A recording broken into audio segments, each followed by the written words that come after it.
Aku, Rina, masih sulit percaya akhirnya menikah dengan Bagas. Lelaki baik hati, rajin sholat, dan sangat menyayangi ibunya. Setelah pernikahan kami, aku diajak tinggal di rumah besar keluarga suami di Desa Karangsari, lereng Gunung Prau.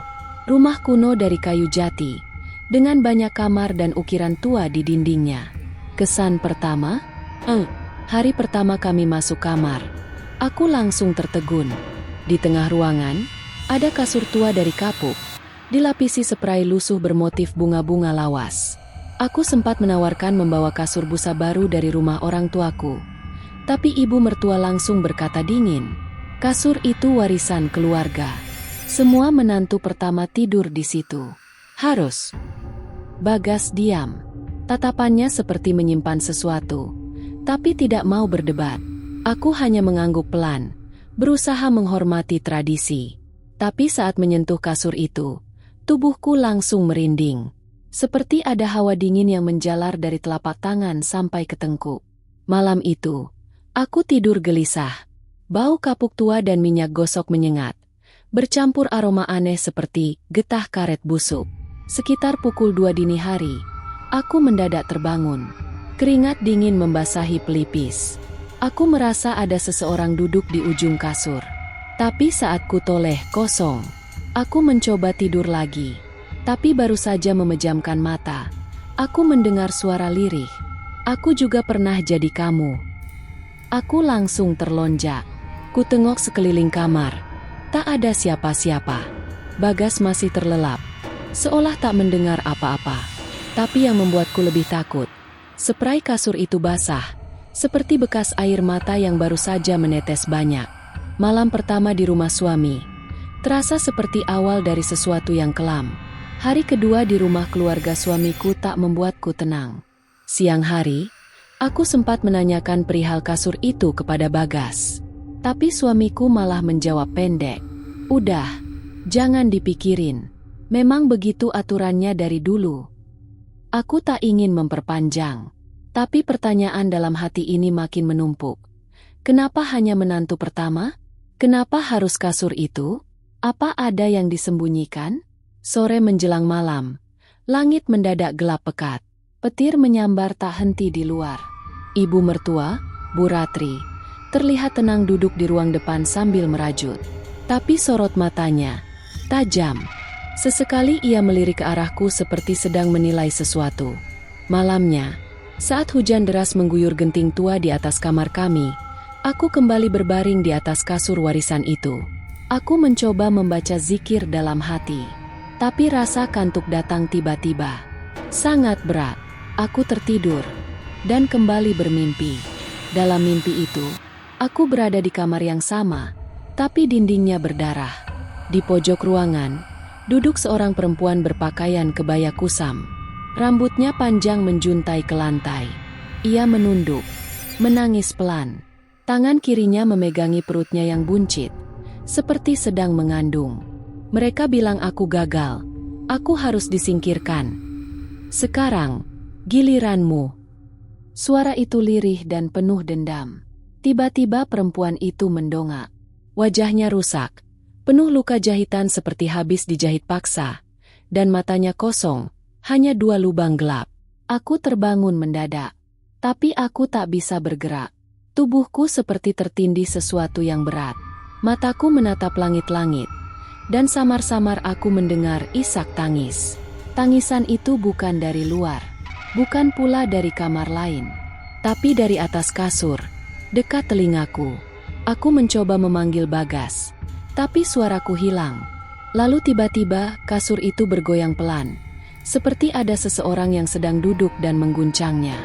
Setelah beberapa menit yang terasa seperti seumur hidup, semuanya berhenti. Aku bisa bergerak. Aku duduk terengah, tubuh dingin seperti es. Bagas masih tidur pulas, seolah tidak ada yang terjadi. Dan saat aku melihat ke arah spray, ada bekas tangan kecil menekan kainnya, seperti milik anak bayi. Sejak malam itu, aku mulai yakin kasur ini bukan kasur biasa. Hari-hariku berubah jadi ketakutan yang terus menempel bahkan di siang bolong. Aku mencoba cerita ke Bagas soal suara tangis, mimpi aneh, dan kasur yang bergoyang sendiri. Tapi seperti biasa, dia hanya bilang, "Udahlah, Rin. Jangan pikir macam-macam. Itu cuma mimpi." Aku muak dianggap berhalusinasi. Maka siang itu, diam-diam aku menemui Mbak Sumi, mantan pembantu keluarga ini yang tinggal tak jauh dari rumah mertua. Saat mendengar aku menyebut kasur kapuk di kamar tengah, wajah Mbak Sumi langsung berubah pucat. "Astagfirullah. Mbak Rina tidur di situ. Itu kasur peninggalan Mbah Suro. Dulu buat menantu pertamanya, Bu Wening. Bu Wening mati di situ, Mbak." Darahku seolah berhenti mengalir. Mbak Sumi menceritakan semuanya. Bu Wening adalah istri dari anak pertama Mbah Suro, kepala keluarga sekaligus dukun sepuh di desa ini puluhan tahun lalu. Ia sangat terobsesi punya cucu laki-laki. Tapi Wening hanya bisa hamil bayi perempuan. Di malam kelahirannya, Bu Wening tewas bersimbah darah di atas kasur itu. Bayinya tak pernah ditemukan. Keluarga bilang ia meninggal karena ketiduran sambil nifas. Tapi warga tahu, Bu Wening disiksa hingga mati oleh mertua dan suaminya sendiri. Malam itu juga, warga dengar suara tangisan bayi dari dalam rumah, tapi tak ada yang berani masuk. Sejak saat itu, setiap menantu perempuan pertama yang tidur di kasur itu selalu mengalami keguguran, sakit jiwa, atau meninggal misterius. Beberapa mencoba menolak, tapi mereka dipaksa tidur di situ. Alasannya, warisan. Jadi, menantu pertama harus kuat. Aku pulang dengan langkah gemetar. Di depan pintu, ibu mertua sudah menungguku. Wajahnya datar, tapi matanya tajam. "Mbak Rina habis dari rumah Mbak Sumi, ya? Jangan percaya omongan orang kampung. Kamu harus kuat. Kalau tidak, ya kasur itu akan menolaknya sendiri." Malamnya aku tak bisa tidur. Sekitar jam 1 dini hari, aku mendengar suara berisik dari bawah kasur. Seperti ada sesuatu merayap, menggerus kayu, mengais. Aku memberanikan diri mengangkat kasur itu. Dan yang kulihat membuatku hampir pingsan. Ada kain kafan kecil penuh darah, dililit rambut manusia, dan bau amis menyengat tajam keluar dari bawah papan kasur. Malam keempat, tubuhku makin lemas. Setiap bangun tidur, punggung terasa seperti dipukul benda tumpul. Mata cekung, wajahku pucat seperti tak punya darah. Tapi yang lebih mengganggu adalah suara-suara lirih yang terus mengiang saat aku mencoba tidur. Kuburanku di bawah kasur ini. Mereka tak izinkan aku pergi. "Tolong aku, Rina." Suara itu bukan sekadar mimpi. Ia menyusup ke dalam pikiranku, membuatku sering bengong, bahkan lupa membaca sholat. Bagas mulai khawatir. Tapi yang membuat semua menjadi puncak kegilaan adalah malam kelima. Aku duduk di pojok kamar sambil membaca ayat kursi pelan. Tiba-tiba tubuhku bergetar hebat. Tanganku mengepal sendiri, mulutku terbuka, dan bukan suara Rina yang keluar. "Aku Wening. Aku dibunuh karena tak bisa beri anak laki-laki. Aku dituduh pembawa sial. Aku dikubur di bawah lantai ini, bersama anakku." Bagas menjerit ketakutan, mencoba memelukku, tapi aku mendorongnya hingga terlempar ke dinding. Ibu mertua masuk. Bukannya panik. Dia justru berdiri tenang sambil memejamkan mata. Lalu dia berkata lantang, "Jangan ikut campur lagi. Wening, kau sudah mati. Kau gagal jadi istri, gagal jadi ibu. Keluarga ini butuh darah baru. Kalau Rina tak kuat, dia juga akan disingkirkan." Tubuhku terjatuh ke lantai, lalu pingsan. Saat sadar, aku berada di ruang belakang. Hanya ada aku, ibu mertua, dan kasur kapuk tua yang entah kenapa dipindahkan ke sana. Ia menatapku tajam. "Kalau kamu masih ingin jadi bagian keluarga ini, kamu harus tidur di situ. Terus, sampai roh itu diam. Sampai kamu terbiasa." Tanganku gemetar. Air mataku jatuh. "Tapi Bu, kasur itu minta dibakar." "Berani bakar? Berarti kamu berani lawan keluarga ini." Aku kembali dikurung di kamar itu. Sendirian. Lampu mati. Hujan turun deras.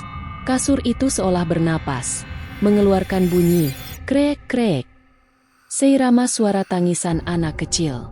Di balik dinding kayu tua itu, aku bisa mendengar suara seseorang mencakar lantai, seperti mencoba keluar dari dalam tanah.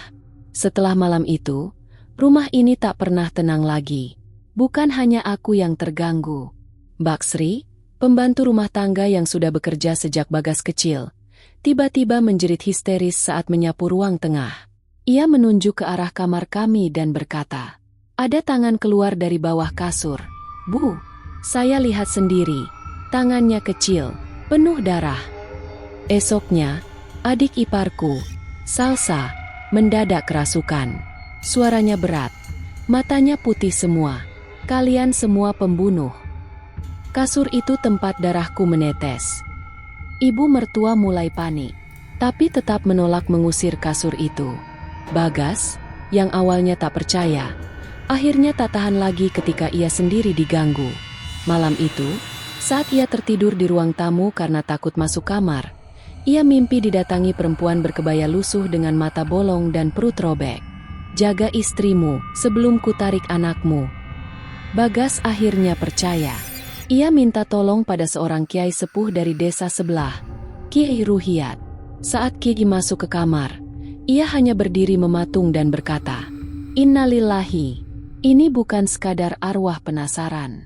Ini tempat tumbal." Kasur ini jadi tempat menyalurkan hajat duniawi lewat darah dan nyawa. Kiai menyarankan agar kasur dibakar bersama tanah di bawahnya.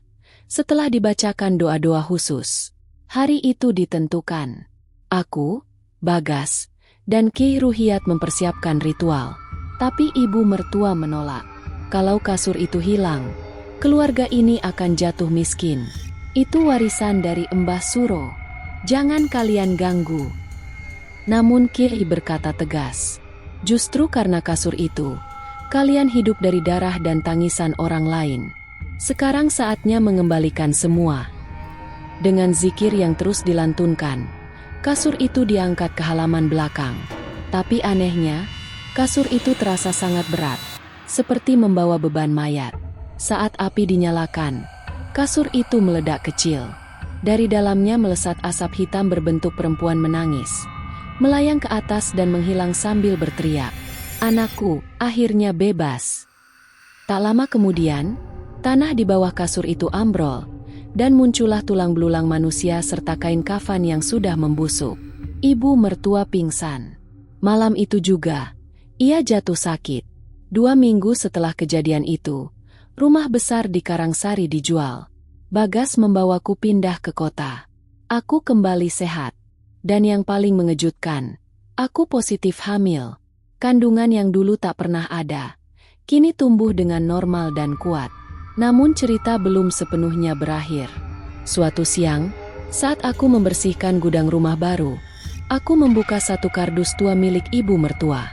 Di dalamnya ada bantal kapuk kecil, berlumur bercak darah kering dan terikat dengan tali rafia hitam. Dan di bawah bantal itu, ada selembar kertas usang bertuliskan, "Jika anak perempuan lahir, dia akan dibawa. Jika anak laki-laki lahir, tumbal berlanjut." Aku mengunci kardus itu, membacakan ayat-ayat suci pelan. Aku tak akan ulangi sejarah kelam itu, insya Allah. Tradisi yang tidak diketahui asal-usulnya bisa menjadi lubang gelap kutukan. Tidak semua warisan adalah berkah. Ada juga warisan yang berupa sakit, dendam, dan darah.